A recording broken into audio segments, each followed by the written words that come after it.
Hey everyone, it's Will, Gamer Dad, with another video for you. So in today's video, we do have the third stage of the Western Mythos boss rush. This one by far would be the most straightforward if you have a powerful Thunder team. And no, you do not need S8 or Boro. Now, if you haven't already, make sure you like and subscribe to my channel. I really appreciate it. I also do have a Patreon account for those who wanted to support me that way. So these barriers at least aren't 100% barriers unless you do 2 million or less, and two of my units actually do 2 million or less. Orlea normal style as well as RCF doesn't contribute much in terms of damage, but are ultimate in terms of support. Because we also have Valette on this team, having Orlea set the zone allows Valette to boost with Exosia.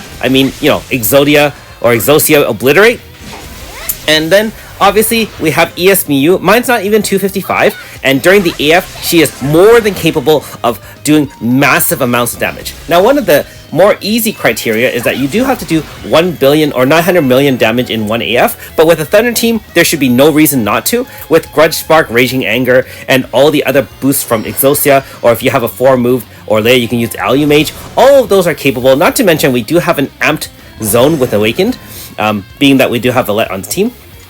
That allows you to do extra up to 99 stacks or 99% damage. And also remember that Valette does require 50 stacks of amped in order for her main DPS to really start doing damage. And you can clearly see that with her Lunatic as well as her amped, she was able to do massive amounts to the damage to bring it to the HP stopper. Again, all the enemies have the same thing. 2 million damage or less will be negated, and all damage is 50% less. I mean, even with 50% left, ES-Miyu can penetrate that with no problem. Don't forget, she actually has a Barrier Pierce move. Her mod is not that high, it's 1600 I believe when in Lionheart mode, but it is still very, very powerful. Also, because she is probably the fastest one on your team and you're not using anything preemptive, she can set zone for you with 11 Longinus, which is also the Barrier Pierce move. Now, in the final wave, just like in the normal style, normal version, there are 3 HP stoppers.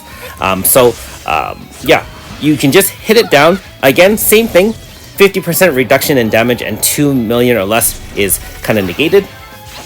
If you have Thunder zone up, you can see that the criteria will be, the enemy's a little bit weaker overall. And since this one doesn't break zone, for the most part, at least in this part, up to the very end, you're able to walk in without any problems. You also do have RCF extending Awakened Zone by 2 turns, and you have multiple people able to Awaken Zone if necessary. Not only that, but one passive move from Orlea that I forgot about, but is actually very, very handy in this fight, is that she gives everyone as a passive not only hold ground, which helps the Miyu ES survive her Lying Heart after 3 turns, she gives everyone an additional stack of Lunatic, so you can activate it again, which we just did with ES Miyu. Make sure your Grudge Spark is up, because at every wave you do have a new fight, and so you want to apply that 75 down, up and down with type up, type down, especially in these fights. Now, you can see my Awakened Zone has finally faded after 4 turns. I use this turn because we are on the 2nd HP stopper and we're bringing it down to the 3rd HP stopper. Just AF. Your Thunder AF is actually always longer because remember, charges are only 5% per hit outside of AF, but during the AF, Thunder Zone charges up to 10% per hit, in which case you can blast away, get your amped high enough such that Valette can do her thing. And other than that, like I said, we didn't even take any fatal damage. I mean, the most damage we took was really ES-Miyu taking herself down for everything.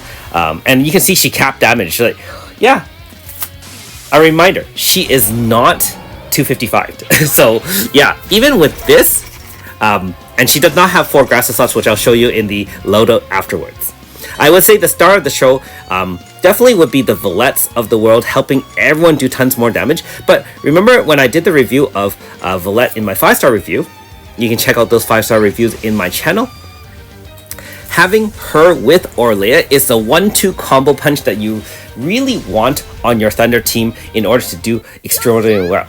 At the time of this video, there actually is a Thunder Zone banner, 1% times 5. I believe both Valette as well as AS Orlea is on there. Now keep in mind that if you are summoning on that banner, You may run out of stones, in which case, if we do catch up to Japan and they have a special unit released, then you will be not able to summon unless you use some paid stones there. So keep that in mind. But I mean, if you really want 1A Thunder team, Valette and Orlea are definitely the keys to those. And then, of course, you can just choose any number of DPS or supports to do that. Because Valette can duel as both a zone setter and support and DPS.